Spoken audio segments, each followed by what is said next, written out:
suppose I started out as a teacher, and my mum's a seamstress, so I grew up kind of with my mum sewing. She had a little business at home, and I used to come home from school and sit and have a cup of tea, and she'd be sewing there, and I would just chat with her. So I grew up around sewing, and then I kind of I sort of became a teacher of different things, not just sewing. So it's kind of always been in my blood. So basically, what I do is about teaching, and I love clothes and I love cloth, and I've always had a real sort of green edge to whatever I do, whether it was when I was even doing graphics and illustration, it was all about green graphics. So that idea of sustainability is kind of just also there as well. My brand, so it's, I would say, playful. I like one of my favourite words to describe what I do is cutility, which is a kind of a blend of utility, so functional, and cute. That's the fun twist. So I did illustration and graphics at college, and then I became an art teacher for 10 years in a secondary school. So passionate about, passing knowledge on.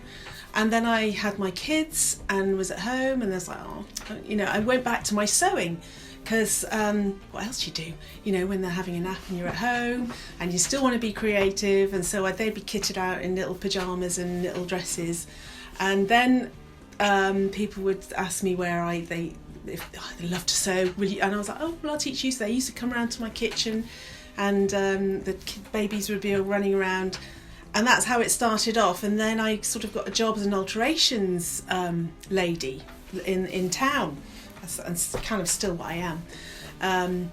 It's quite interesting. We'll come back to that. Okay. Then the alterations kind of took off and became the sort of bread and butter, really, of what I do, because literally it never stops coming in, and I never advertise that part of the business. But so then it grew from there, and then the teaching, and here I am. So you mentioned a bit about alterations. Yeah. The other things that I understand you do are sort of mending, bespoke clothing and patterns, as well as classes. What's your favourite part of this to work on? And also, how did you decide on these being the main elements? Yeah, that's a really hard question, because I am so sort of jack of all trades that I just love dipping in and out of all of them, and they all kind of work together. But to be honest, the last couple of years I've discovered that I really like the events, to be honest, and getting people together and doing talks, talking about what I'm really passionate about, which is sustainable clothing, and also just empowering others, whether it be teaching them how to sew, how to do their alteration, just seeing the joy that they get out of either wearing clothes that they love and that fit them. I went to see a film called The True Cost. And even before that, I've always just had a natural kind of thing about always using the very last bit of cloth and not throwing anything away. It's just kind of the way I am. And then when I saw that film, and also my mum is a seamstress, she actually said to me, if you ever go into sewing as a job, I'd be really disappointed, because she sweated at that sewing machine like as a kid, and it looked like really hard work. So I know what it's like to make clothes and how much effort it goes into it. So when you sort of see clothes being so cheap and people not really appreciating it as a skill, that I really want to sort of make sure people know what goes into how a garment is made up. And then that whole kind of the waste thing, and disposable clothing, the fast fashion. I stopped buying brand new clothes. As soon as I saw that film, I just went into kind of nothing new, and I still haven't, apart from obvious things. But yeah, basically second-hand clothes, fixing clothes, making my own clothes, and also the alteration part of my business can be really dull, and some days customers will come in and you'll go, oh God, really, another pair of jeans? But actually now that I've got my head around that actually that is the only way to go, clothing wise, it's brilliant. I really support it and try and enjoy it a bit more. First stop is finding somewhere that I can get cloth that is waste, sort of dead stock and leftovers basically, or it might even be leftovers from my stash. So that's the first place I'll go, and then my patterns, when I'm sort of laying them all on the fabric and laying it out, I will try and sort of get every little bit of fabric and put a pocket in that space there, and then turn that upside down so it kind of fits, so there's literally scraps left over. And then I might actually try and make, if there is a bit left over, I'll do a different style on the other side. So if I'm using that side for the dress, I might put a skirt on that side of the cloth when I'm cutting it out. Do you describe the aesthetic of your clothing? It's cutility. It's cute and utility, and it's versatile. So the idea is that you're gonna wear it tons, because what they say is that whole 30 wear thing. If you're gonna wear it 30 times, then it's well worth buying. So it's got to go with other stuff. It's got to be versatile, simple as well. But also, as you'll see, it's kind of, there's got I love the little bits of colour that you can see on it. The bits of I've got red buttons there, and they're sort of vintage red glass buttons that I've used there. I love red. Yeah.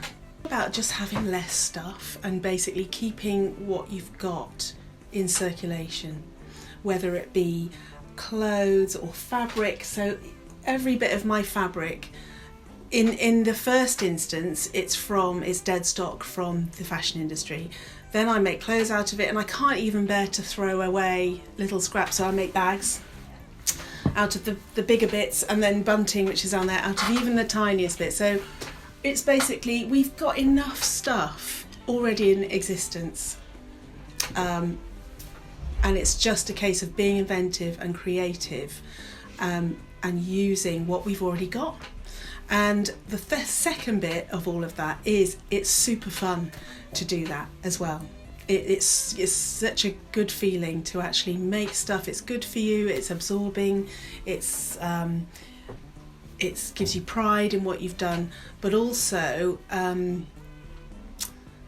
that whole idea of clothes are your second skin, and it's how you express yourself. So that whole fun bit about showing your individuality through what you wear is brilliant. Who would you say your most regular or typical customer is?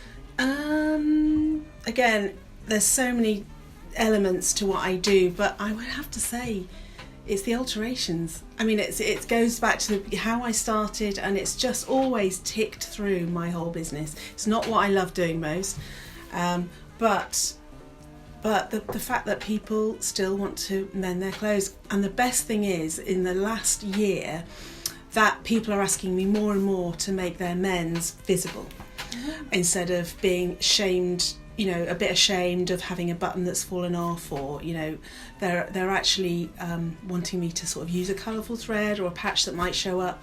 So that's brilliant. That's really interesting. I'm really excited by that. I think the alterations is growing. I think it will. The sewing lessons that is growing. People wanting, and the interesting thing about the sewing lessons is it's actually the ages of the people wanting to sew is growing. So I'm getting much more younger people wanting to learn how to sew. Where do you see the fashion industry in terms of ethos and ethics surrounding sustainability in 10 years' time? Well, I just think they've got no choice to just massively change and shift the way things are done. I think it's going to be more transparent, so people will have more of an idea where things come from, who made it, what's it made of, where it's going to go after you've used it.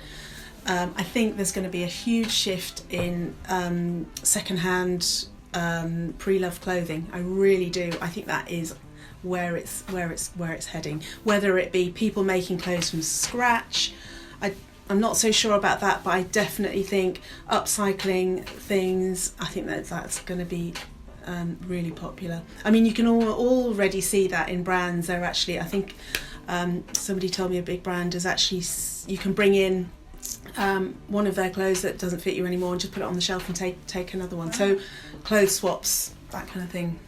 The community, yeah, definitely. I mean, it's only started in the past year, but I love it, and so many other people. Everyone who gets involved loves it on so many levels, because it's either the team building aspect of it, plus it's good for the environment.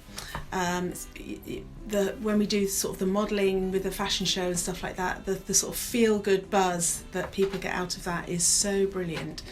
And it's also it's a solution and it's fun. I mean, what more could you want? The thrift fashion show is the biggie.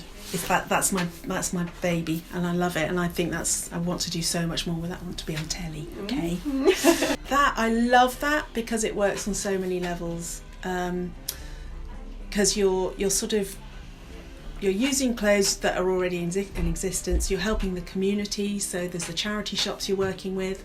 So they come together, and then you've got the models who are just normal, regular people, different shapes and sizes, and they go from like, okay, I'll do it if you want, and really kind of nervous, and then that whole sort of confidence that you bring into them, the body confidence thing, that's so fab to see. And then the actual event in itself, where everyone comes together, and you put on a show, and it's really fun.